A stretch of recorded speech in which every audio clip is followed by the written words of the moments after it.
think we're on. Are we on? I think so. Click here anytime to view the post on Facebook. Okay. Nobody's on yet. I think we're on. Yeah, I think we're live. I guess we just wait. Oh, there's 4 people. All right, now people are coming. All right, we're still getting the technical side worked out. Yeah. So if you say anything, I'm gonna do my best to read comments, but it's like grandpa with science over here. Okay. So hi. We wanted to talk to you guys today and mostly just to thank you so much for your support. You guys have been freaking awesome. Bandcamp Fridays with our new single Ring of Fire, you guys have been just amazing. So thank you so much for helping us out. I know it's not an easy time for anybody right now, so we truly appreciate you guys supporting us. And some of you have emailed us and asked how you can support us, and that's just amazing. It truly warms my black little heart. So thank you so much. I think you you have a very big heart. I don't think it's small. I do. Okay, so I can see some hearts, so that means that the comments should be working. So I think we're doing well. Yep, now we got a comment. Okay, cool. So basically, we'll answer questions as they come up and just kind of tell you guys what we've been up to. And like Gwen said, thank you so much for all the support, especially through Bandcamp and the reaction to Ring of Fire, the Johnny Cash cover that we released recently has been awesome. And, I guess really want to thank our labels, Desiree at Lay Bear Recordings over in Nijmegen in Europe, in the Netherlands, and then John and Eric from Aqualam here in the U.S., in New York. It's awesome working with you guys. And we're kind of pre-gaming right now for the next release, and Gwen and I have been working in our little COVID shack pretty hard on making songs for that. I'm really excited about the next release. It's going to be really aggressive, and I don't know, I think we were excited to get the last record out, but this record, I'm like on my tippy toes just waiting. Yeah, it's pretty cool. I mean, it's really awesome. It's a lot of steps forward for us, I think. There are releases out there that have come out recently from other bands and are about to come out that I think are doing a good job of pushing the idea of what heavy music and specifically maybe doom can be, and kind of in my mind redefining it. And I think that I feel like this next record is going to be part of that conversation and the stuff that we're doing. Yeah, we hope. I think so. I feel good about it. Yeah. I mean, what we did on Ring of Fire, we're going to expand on that, especially like me vocally. I kind of do a couple of new things. I'm experimenting with vocal fry, although I can't really do it loudly. Of course, I can't really do anything loudly. So it's, I don't know, it's kind of a cool new little addition. Okay, so Rob Dickman from London. Hi. What's up? Jeremy says hello from David Bronson. Miss seeing us on stage. We miss being on stage. Yeah. COVID happened right after the release or during the release of our debut LP that we were supposed to go support, and didn't really get a chance to do that. Okay, love the Black House. Matthew James Nulf says we're actually going to show a little video of that in a little bit, because that's one of the things that we've been up to in addition to working on music and working from home is we painted our whole house black, even the air conditioners. Because go big or go home. Yeah. Go black home. Greetings from Germany. Ring of Fire's brilliant arrangement, almost like a new song. What made you pick that? So when we're doing covers, which during COVID is like our best way to go and reach new fans instead of getting on tour and maybe opening for a bigger band, covers of songs that are familiar to people are, I think, a really good way to do that right now, virtually. Oh, dear. Our cat's trying to attack the cables. My daughter's over there running. So virtually, so covers, and we wanted to pick a song that was known pretty universally, and also that we could put our own spin on, because I think that's something important to us when we do our covers. But it also was important that we thought that the artist had his own integrity. So that was like when we're looking for things to cover, we always want to make sure that, you know, the artist himself is... Or herself. Because I think June Carter actually wrote that song. Yeah, she did. But Johnny Cash made it famous, right? So Gwen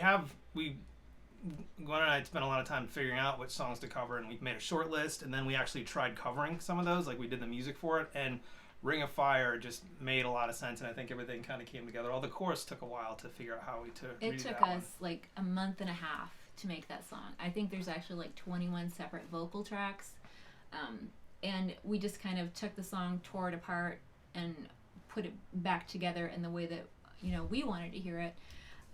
But we didn't know exactly how we wanted to hear it when we first started out. It's such a happy song, like, that it took a while to kind of get it a little bit, you know, creepy, which is what I look for in my music. Yeah, like those trumpets, it's like a mariachi band at the Mexican restaurant, and like, how do you make that spooky?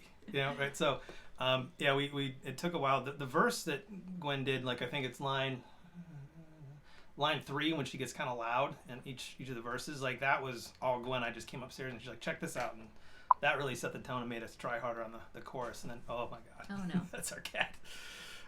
Anyways, so good song to start with, and then we were able to put our spin on it in a way that makes sense. And we're working on another cover that is probably going to be on the next record that is, like, I think it's amazing, and my hopes are that, like, next record comes out, shows are happening, and then all of a sudden you see, like, Doom people on maybe Doom dates be like, oh, they put their arm around the person next to them. And so it's good. I'm really excited about that one, but we're not going to tell you what it is yet. Okay, I'm going to try to catch up on questions now. So that was Ring of Fire. Hi from Brazil. Stopping by to show love. Great to hear nothing but superb music is coming from you guys. Thank you. Oh, thank you, Mark Parton. Hi from Youngstown. Hello. Gwen, you're beautiful. You're a beautiful white witcher. Thank you. Greetings from Bulgaria, Brazil, Texas. Dante says, Gwen, I love your singing. I was curious to know about your process in the studio. Do you use a harmonizer to create those high-low parts, or is it more just layering different harmonies together? It's just layering. So usually when we go in, well, I go in because I don't want him anywhere around when I'm singing. It's one of those. So I go in and I do my normal melody, and then I'll always go in and I'll do another couple of tracks an octave down. Sometimes I'll do a third or a seventh, but usually it's just an octave. And now we're starting to layer a third voice. I call it my monster voice under that, so that will be an addition for the next album. You can hear little hints of it in Ring of Fire as an underlayer, and then also in Ring of Fire, this is a good, as far as layering, in the chorus, I think it's line 3, when all of a sudden it sounds like a 60s horror movie, like stabbing. Oh yeah. That was pretty sweet, and there's a lot of Gwens going on. Yeah, that was fun. Yeah, but for the most part, it's just her singing. Sometimes we'll do like a harmony like in the mix, and I'll just kind of mess with it, but we don't rely on those. Usually it's her singing them all dozens and dozens of times until we get it right. That's the formula that we go through. Once this pandemic crap is over, hope you guys come to Connecticut. We would love to come to Connecticut. We're actually going to Salem right after Halloween on our spooky vacation. We wanted to go during it was my goal, was to be there during Halloween, but it's just so commercial, and I feel like it would be overridden with tourists like ourselves. Pretty so much, we right? just, I'm kind of a shy person. I like to not be surrounded by a bunch of people because it just kind of makes me feel claustrophobic. Plus, hotel rooms are ridiculous. 10 times as expensive, and then the day after Halloween they get back to normal. So, all right. Hi from Belgium. Seems to be the year of covers. So many bands are doing them. Right. I think that what bands are realizing is they can't tour and get in front of people, and so covers are a great way to get in front of new people, or have at least a song to talk about, because it's familiar and relatable. So I think that's why there's so many covers. I mean, like, there's that Alice in Chains record that just came out, and like Thou is like, they're doing a good job of stuff. I think Thou is like doing anything right now. Especially that Emma Ruth Rundle. Yeah, that was freaking awesome. Yeah, that's awesome. Hello from Switzerland. All right, so that's all the questions we're caught up for now. Any other questions, or should we just talk about ourselves? It's not uncomfortable. Right. Okay, well, this is a good time maybe to... Well, someone said they love the Black House. I'm going to attempt some high-tech navigation here and play a video Watch out. of the house. So everybody look out. 47, go. There. Okay, so here's our house. I just took this morning.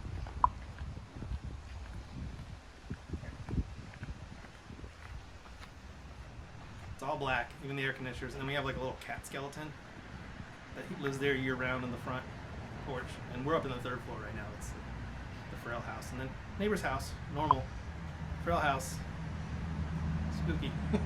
I think the neighbors know what to expect at this point, but our neighbors are actually pretty cool. Like our one neighbor wants us to turn it up instead of turn it down. Oh yeah, practice, he's cool with the guitars. Yeah, he likes the guitars. He actually gave me a guitar. He sent me a message, and he was helping out a guy, a friend of his that died, and I guess he died with like 20 guitars in his house, and he just sent me an email. He doesn't text me emails, and he said, "Hey, I have this guitar. Would you want it?" And I'm like, "Okay." And he just left it on my front porch. Nice. So I left that guitar in standard tuning as opposed to drop B and drop A, which our other guitars are in. So that's my normal guitar. Hopefully, my daughter might pick it up and start playing guitar someday. What do you think? Maybe. She's shy. I bought her bongos and a ukulele. They don't get a lot of action. She's really into World of Warcraft right now. Her and Gwen play World of Warcraft all the time. I was supposed to, but You just kind of bailed. Yeah, I bailed on it. Okay, I'm going to go catch up on some questions again. Switzerland, Austria, the rest of the band are healthy and safe. Can't wait to... Yep, so the rest of the band has been doing great. We had, I think, one practice during this whole thing, and then we had crazy rains in Cleveland. I think it set a record, or one of the records for in the past 100 years, whatever, and the practice space flooded. None of this stuff was in there. Our guitar player, Elliot's orange rig was in there, and the drummer from his other band, Bloodshift, is the name of Elliot's band. You should check them out. It's kind of like horror punk. It's pretty sweet. Elliot's really into masks and spooky stuff. But his cab, it flooded up to the middle of the bottom row of speakers. Luckily, he got it out of there, and we kind of like FaceTime or texted and Googled really quick on how to dry it out. And I think even the speakers are okay. They might catch on fire someday, but it's been okay. So we haven't really even had a place to practice because it got flooded, and that was a bummer. But yeah, with no shows, it's like we just kind of stay in our little house. Yeah, I think like for me, I kind of like it again because I'm such an introvert. But you know, I used the time to write stuff, to make stuff, to just kind of live in my own little creepy world. Which we're gonna get into in a minute because she's got some other stuff going on. I'm gonna show you. Alec Arbor had his honeymoon in Salem. Ooh. That's pretty sweet. That would be sweet. Hello from Romania. Can you show your kitty? Oh yeah, that's Emery. She came to see us in... Nijmegen. Yeah, that was awesome. Yes, she wants to see the cat. He comes back again. So if Ukes comes back here. What's the cat's name? Uriel. But I can't say that. So we call him Ukes, which then turned into Ukestan for me. Now I just call him Stan. Because I can't say Uriel. Idiot, kind of. All right. Are you going to do more songs with male vocals growling? So, probably. So we really like that, I think, contrast that we did with J-Man from Mushroom Head on the last record, Gods of No Faith. Yeah. So we are toying around with that. I think we're going to try to figure out a song maybe that makes sense and then put some feelers out there. Like, I would love to have Kirk and Crowbar sing on something, but that's just a dream fantasy right now. Or we have some other guys that we're thinking about. But because of that contrast, so that's why Gwen was talking about her monster voice and doing some stuff. Like, she did a song, like a sketch the other day, and I came up here and I was like, it's pretty aggressive. He liked it, which is rare. No, it's not true. It's very rare. Normally he comes and goes, what the fuck is this? Then I have to rearrange everything. Says the riff killer. When I'm like, oh my god, I got this riff, it's amazing, listen to this song. She's like, yeah, no. No. Not spooky enough. So yeah, if Yucastan, oh there he is, I see his head. If he comes back up here, we'll grab him. We just rescued him a couple months ago. He's pretty awesome. Come here. Psst, psst. He's smelling something though. Who knows what's going on? All right. Are there going to be much songs with mail? Monterrey, Mexico. Beautiful house. I have friends in New York that have a black house. Ooh, cool. Black houses are sweet. They look so classy. When you tell people you're going to paint your house black, it sounds ridiculous. Both their parents were like, what? Yeah, and then but now it's very classy. What bands were in before and Frayle? Is Frayle the most serious? Gwen, what bands were you in? 0 bands. I was in a band called Disengaged for, I think, 10 years. It was on Man's Ruin. Here, grab him. Grab him. Come here, bud. Oh. I didn't even have to grab him. Okay. This is Uriel. This is Ukes, the Yuka AKA stand. Yuki. Look at your own. He needs a lot of attention. He does. He's like me. So that's the Ukes. He's not quite full grown, but He's shy. sure is a pain in the butt. Yeah. He's got a girlfriend. It's a pink unicorn that he took out of my daughter's room. He carries it around with him and hangs out. Okay, so yeah, Disengage was on Man's Ruin, the original Stoner Rock label. We were more hard rock though, although we really like Stoner Rock. And then Mike from Disengage is in Hermano with John Garcia from Kyuss. And I recorded the guitars for, I think the record is called Into the Exam Room or something about a room. I recorded Mike's guitar parts here and also helped write 2 of the songs. So some of those, there's 2 of the songs where the riffs are mine. And while Mike was getting in Hermano, I went down to Cincinnati and took like their very first band photo, like years ago. This must have been, I don't know, 15 years ago, whenever Hermano started. And then Garcia was in Akron, where we all lived.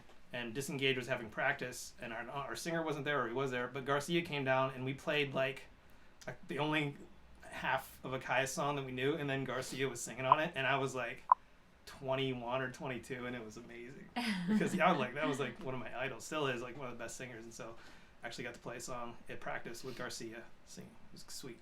So Disengaged, and then I was in a band, just like a local band, actually with Pat, the drummer from Frayle. What? Come on. That's not very nice. Pat's good. She just doesn't like the band because, I didn't like the music. yeah, it was like Well done, but not my taste. Okay. So those are the other bands. Greetings from Coney Island. The Ring of Fire track is great. Really made your own. Thank you. We try to make covers. We try to take them apart and put them back together and be ours. Still have them be relatable, but go crazy. Nice house. Thank you. I think Carlos just tagged Marco. What's that all about? Would you work with any other artists like Mercury or Chelsea Wolfe or Dark Her? Absolutely. That would be great if you know how to make that happen. Let us know. Yeah. We actually I did some guest vocals on a song by our friends and label mates Rebreather. Yeah. A song called Drown, so that was fun. We That, did some guitar. yeah, that's awesome. Yeah, so that that's was an another awesome song. male. Barley, the singer on Rebreather, he's a yeller, awesome, like super awesome voice, super heavy band. And they have a record coming out, and they asked us or Gwen to do some guest vocals, and then I got to do a little spooky guitar behind it. So it's pretty sweet, the contrast. Don't eat my ring. Thank you. Oh, ukes. All right. So yeah, we'd love to work with other artists. I mean, Chelsea Wolfe, we've driven to Toronto, Detroit. Did we go to Chicago too?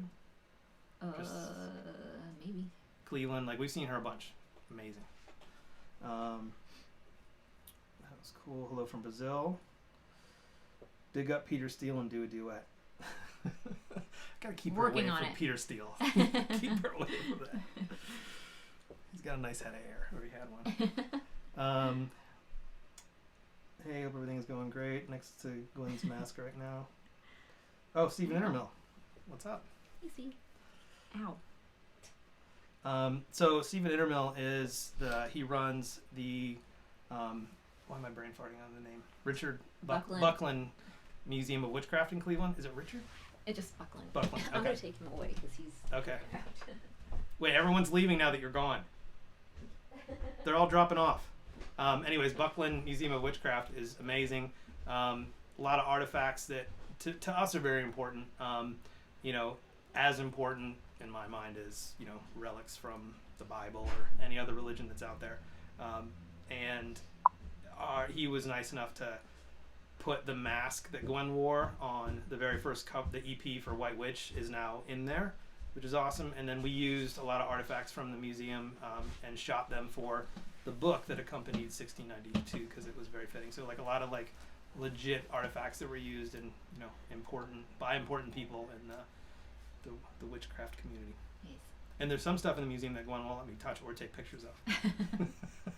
I tried and she was like, no. Don't do it. Yeah. So if you're ever in Cleveland, check it out because it's awesome. It really is. The bookstore is amazing. Like the gift shop there is like what you'd want a gift shop to be. Yes. I think it's pretty sweet. For sure. Yeah. I was like, Jamie Burns. Good thing you didn't miss it. Was Ohm your last concert live like it was mine? Says David Brunson. Yes, it was. Yes. And if we would have known it was gonna be our last concert, we would have stuck around longer.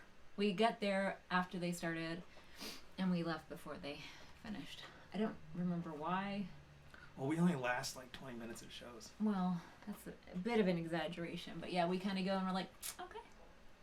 Yeah, not because the bands aren't bad, No. but because we'd have a cool black house that we have to leave. I get a little claustrophobic. Okay, so Rob Dickman, in the new Old Bar and Blues you picked for your show, Edith Piaf was one of your picks.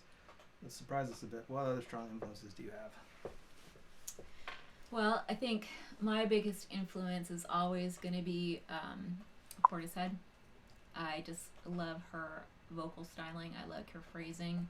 I like her tone. I like everything about the way she sings. It's not your typical voice that you would expect to hear, and I like that. I think that people that hold my attention are not the perfect vocals. I think perfect is boring, and I think that you just need to bring, your personality to it, and that's what really, really influenced me for singing.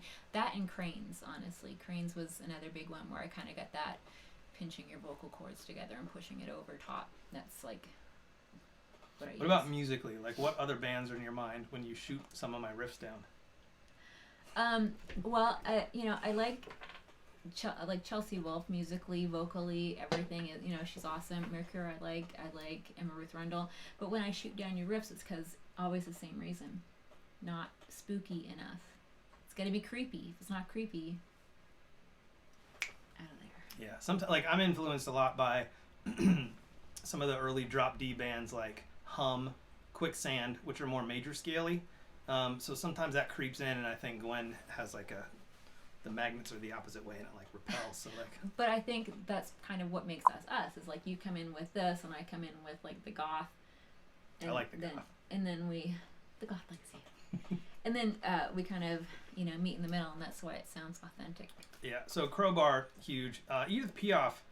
It's funny. I think this next record that we're gonna do, you'll see more why maybe. Like what we're doing is really pushing space, and so like getting it as thick as we can, while also contrasting that with space. And so some of the space that you hear in a lot of the verses and maybe intros, outros, dropouts, that kind of stuff, you'll maybe hear the more Edith Piaf influences or the Portishead stuff.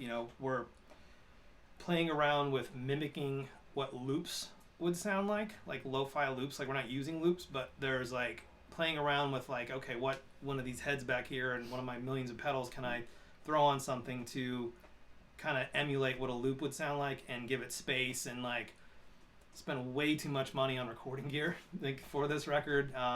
Brand new Neve and API preamps that all the amps are gonna go in, and this is only half the amps, the rest of them are behind here. And then I do everything in Logic, and so all the plugins, they're killing me. That he buys and never uses. No, I'm just getting smarter about what I buy now. Okay. Anyways, but I'm getting ones that will make things sound older, more authentic, more analog, and give it a sense of space, which now we can hear a lot better because also in addition to plugins, got some really fancy monitors. Well, that's a good segue. Should we play? What? No, we got more stuff to talk about. Okay. I thought it was just a good segue. We have to do our songs last because we're gonna tease some new stuff. But so anyways, I don't know. I think I just went off on a tangent. She says I talk a lot. All right, let's catch up on questions. What are spooky places outside the U.S. that you would like to visit? So many. I really want to go to Italy. I've been to India, Pakistan, Jordan, Bangladesh, all around there, and that was really cool and kind of haunting because it, like, there are these, like, just ruins just kind of, like, out in the middle of nowhere. There's no one around. It's not like anyone's protecting them. There were, like, semi-precious stones in the wall that people have come and, like, picked out over time, and just these incredible things. I thought those were kind of creepy. I went to the Black Hole in Calcutta, which was kind of creepy. I don't know, what else? Where else have we been talking about going? So, touring all over Europe would be amazing. Would be freaking amazing. Yeah, once this whole situation gets figured out. I mean, I've never been to London. We'd like to go to London and check out England. Like France. I really like Netherlands a lot, like Nijmegen when we were there. Sean loved Nijmegen. Yeah, I thought it was awesome. Like, small town yet big town, still felt familiar. It felt like a better version of the U.S., I guess, which most of Europe does. Antwerp was pretty sweet. We went there. Nina, you'd like to go down to Spain, right? And wait, the Mediterranean lifestyle, you're into that? It's pretty cool. So, some places where it's warm. Romania, I think we'd like to go to. Of course, yeah. Have to see Dracula's castle. Yeah, that kind of thing. And Australia, since we did a photo, the Witchy Hands photo on Instagram, and a guy in Australia, a promoter, PR guy, reached out to us, and we'd love to get there, Australia, but it's so hard because it's like so far away. Yeah, so expensive. So, all right, now the questions are coming in. Other places. Have you ever considered Epitaph from King Crimson for another cover? No, but we will look into that because everything's open right now, except for the next one. We know what we're gonna do. A voice like Gentry from Eagle Twin would be awesome to incorporate that day. Throat singing and shouts. That's what is awesome. Like anything that contrasts Gwen's smooth and. Do you have a sultry voice? I don't think so. I think it's. Well, I think it's kind of creepy. I hope it's kind of creepy. I think it's wonderful. Mm-hmm. All right. Sean, you were one of the sickest guitar players on the planet. That is not true. Ryan Spencer, thank you. I will take a little bit of that, but I don't think that's true. I'm actually not that good. Coming from bass, and the top two strings still confuse me because it goes with the tuning, whatever. Okay. One of the sickest tones of music. And you and Gwen have one of the most haunting, incredibly bizarre voices I've ever heard. Love you guys. Never stop. Thank you. Also brilliant on Ring of Fire. Thank you very much, Ryan Spencer. So guitar amps back here, probably at least 2 hours a day, 3 hours a day. I'm up here just working on tone. Like not even playing things that like, oh, this is sweet. It's just like, what does this sound like? What if I run the rocker verb into the Neve into this plugin? What does that do? What is the net result? So it's hours and hours of messing around, and then mastering. What does the mastering do? Does it ruin the guitars? Then we have to go in the car and listen to the guitars. So there's a lot of hours and hours spent on that, which hopefully you're gonna, this next record, it's gonna be exciting because now I'm really into fidelity, legibility. Some big words. You don't care. All right, Ryan Spencer, agree that tone. Thank you, Matthew. Rob Dickman asks, how has COVID affected the live scene in the U.S. and are you gonna go to? Are you seeing live music scene again in light of that? So all the venues have shut down in the U.S. because it seems like it's pretty bad here because we're not very smart about masks. Ohio, where we live, actually is doing better than most cities or states because the governor mandated a mask policy, which seems like it's working. The rest of the country, or some other parts of the country, not so much. And now that Trump has it, but they're everything is shut down. But they're experimenting with like how to open things back up. So like selling tables as opposed to tickets, and having those tables 6 feet apart, etc. I think they're starting to experiment with it. But I mean, no one really knows what the magic formula is. I was reading somewhere that someone designed this like new stadium seating thing specifically for COVID, and it like looked pretty legit, but what do I know? Yeah, it's still so early that no one knows really what to do. I mean, luckily, a lot of the venues around us that we would normally play at are still open and kind of getting through by, like West Side Bowl in Youngstown selling crazy amounts of pizza. Which is freaking amazing. Go get some. If you're around Youngstown, I mean, we're an hour away and we still drive there to get pizza sometimes. What was that pizza that we had? Was it the barbecue one? No, it was the... Oh, the hot chicken pizza. Nashville hot chicken, I think. Amazing. Yeah, it's so good. And affordable. Like, it sounds like it's fancy pizza, but it's good fancy pizza at bar prices. Sean could talk about food for... Yeah, it's my favorite thing. Come to London. We'd love to come to London. Yes. Hi, Jennifer Silver Knights. All right. Jen. Can't watch now, but rock on. David Klein. Thank you. Can I get that tone from my Agnator? I don't know. It's possible. I spent a lot of time narrowing these amps down because they'll do it. Thunderverb, the green. I want to get that new Soldano Slow, the SLO, but for 100 watts, $5,000, so maybe not. But I don't know if you can. I mean, sometimes pedals do it, but I like to get most of the tone from the head. First thing I'm doing when COVID is destroyed is flying to your show and getting those sweet doomy tones to excise. Sweet doomy tones. That's Love awesome. It. Thanks, Ryan. Love it.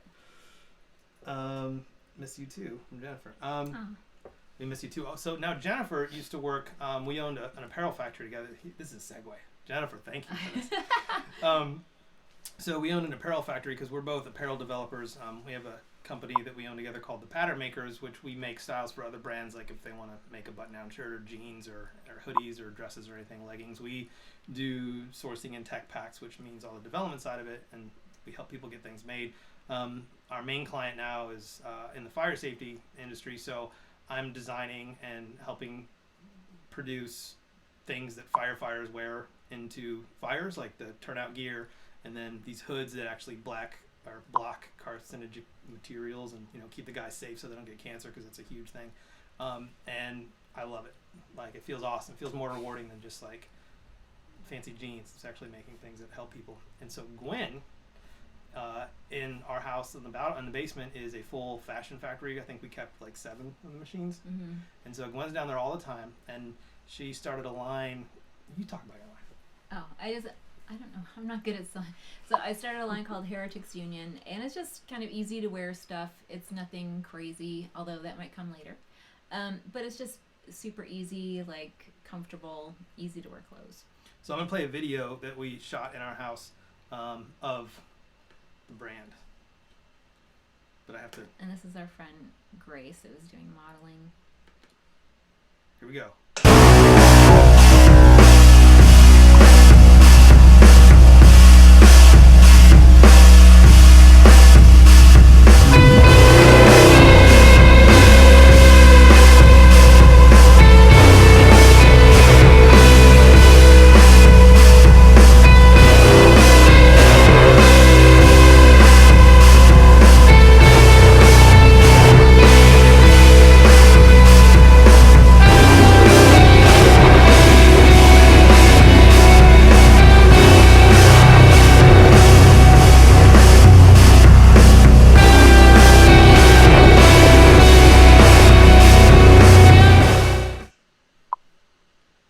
ASIM stuff. Of course, pretty much everything is black. What's it made out of? It's made out of dead stock, recycled, organic, or sustainable. A lot of bamboo. And there's Okay, so that was Gwen's line. hereticsunion.com. Gwen makes everything on there, so if you order something from there, Gwen will actually sew it. Pretty awesome. Okay, just love the photography on the releases and the artwork overall. Where are these ideas coming from? So all the photography is us, usually in our living room, actually, because there's more room down there. And Gwen will just be like, hey, I bought this cool hat. This nun's hat's coming, along with this latex thing. And I'm going to paint my neck black. And I'm going to do this. And I go, okay, let me figure out how to light it, and we'll shoot it. And so we just take photos here. And at first, when we started doing this like 2 years ago, the first couple photo shoots were a little weird. Like, we really didn't know what we were doing. Right. And then got really lucky with the cover of White Witch. Mm-hmm. And I think from there, that said, okay, we have to do this or better or different. And so we just kind of, kept, like anything, just with practice, you get a little bit better at it. And so we'll try a lot of things. And there's a lot of photos and videos that don't make it. You know? Right. And I think just like anything, the more you do something, the better you get at it, but you also kind of define what you're looking for. And I think, you know, when I originally started, it was kind of a little prettier, and then it kind of like the second album was okay. Like White Witch was, she's, I don't know, bound, and they have her, and she can't, and then she gets out in 1692, she's done some shit, roughed up, and then Ring of Fire has reached a whole other level of aggressiveness, right? Yeah. Which I would say, which will crazy, continue. crazy aggressive. Yeah. So who knows what the next album's gonna look like? Yeah, and like the last thing that we shot with your new hat that you got, and Love that hat. the hands, like aggressive hands, like dark, dirty Creepy, hands. yeah. I think we're Creepy, into that. dirty, not pretty, imperfect. That's where we're at right now. Yeah. Well, if you guys saw you open for Monolord a few years back, any influences from Dylan Carson Earth? So yes, again the space and cleaner guitars, and imagining like Earth or something that he would do looped, although it's not a loop, is I think what we're messing around with in some of the verses on the new stuff, which you'll hear a little bit of a little bit. Talented writers, but I think you also have a thriving business. How could the band thing, how well could the band thing go, do you think? Well, so we hope it continues to grow, because we would love to, you know, tour all the time, right. play music. Ultimately, it would be our goal to have this as our full-time job. Right now, it's not possible, but yeah, I mean, that would be the We're still ultimate. a baby band. Yes. I've enjoyed 1692 on vinyl very much, as the sound is even more amazing. Can't wait for the next album, especially starting talking about the fidelity. Yes, fidelity is going to be sweet. So we're going to play something in the background, because they're just sketches or rough drafts that you'll hear in a second on that. Just wanted to say hi from Paul Reagan. Oh, this guy, Paul, he took Amazing some of our, photographer. and Nijmegen took amazing pictures of like all the black and white spooky stage stuff that we have with all the fog. Like, that was Paul. That's fun. Yeah, he was Amazing. awesome. So hello, Paul. We love Need to your walk work. my dog. Bye. My Lord and Frayle, that'd be sweet. Okay, so Nina, my daughter's gonna try to run audio, because we'll wrap this up. We've already taken 37 minutes of your time. Nina, let's give it a go. Remember the password of the computer. Don't say it out loud though. So these are some new sketches, just to kind of give you an idea musically. Like, there's no Gwen stuff in here, but because this I always lag behind. I'm this- the reason things are late. this is a loopy sounding song, which is actually not a loop. Yeah, and just atmosphere vibey. Okay, go ahead, Nina.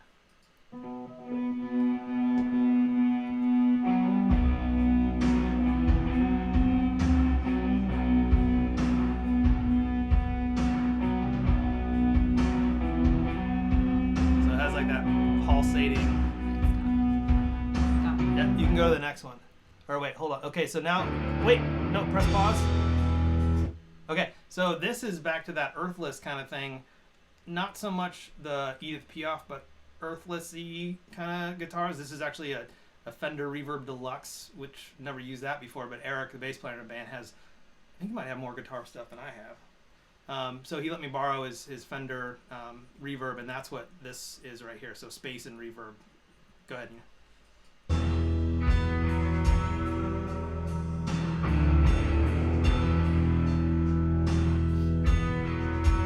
That's pretty sweet. I just want to listen to it. All right, so Nina, press pause on that one,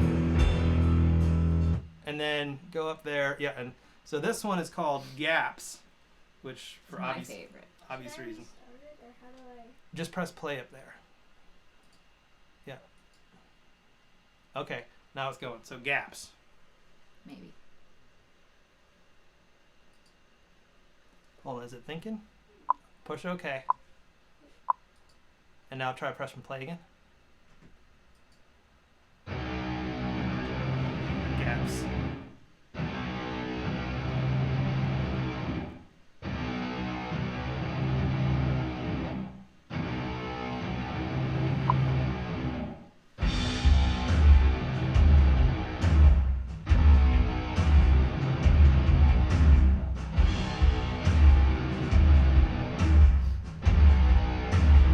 Maybe we'll let this one go a little bit. No. There's no. You're not in it. No, I know. You don't hear the next part? No, Okay. All right, Nina. Press stop. Right when the next wanna part was give- coming. Don't want to give it away. Too much away. So that song is me, all the pedals and everything going crazy, and I'm actually using the tuner to mute it. So I finally worked the tuner into a song. I was pretty proud of that one. Yeah. So there, a little taste of some stuff, I guess. Dirty, mean ass tone. Thank you. Awesome. Definitely picking up the release prior to 692 and your working release. Love you guys. Thank you, Alec. John Lancaster from Chum. What's up, dude? Chum was a big influence on my early playing days when I was like 19 or 20. Wow. So good. His voice is incredible. Listen to Chum, and they did a Prince cover. So sick. So sick. Nikki? Good. Ooh. Yeah, it's really good. Alright. So, excellent sound. Love it. So, I think that's it. Unless you guys have any more questions, we'll get out of your... Get out of your Saturday. Yeah. Nia, do you want to say what's up? Hi. Do you want to get on camera or no? No? Okay, she's shy. Okay. So, all right, Okay. well, Well, thank you so much for letting us take some of your time on Saturday. We appreciate you. Oh. mwah. Thank you for doing audio. Yeah. You were the producer of this show. That was sweet. Thank you so much. Hopefully we'll get to see you guys again soon live. If not, we'll have something out soon, I'm sure. Rob Dickman says, love the lockdown feeds. This has been great. We absolutely love you guys. Come to London. Can't wait to get to London. And we'll maybe do some more of these. I know I'll probably be up here goofing around with guitar. Maybe you'll get on camera again. All right. Oh, Nina's the best. Desiree just said Nina's the best. You're huge in Nijmegen. Thanks, Desiree. All right, guys. Well, thank you very much. And if you have any more questions or anything, just put it in here, and we'll try to get back to you. You want to say thanks to Desiree? Thank you. All right. Bye, guys. Bye.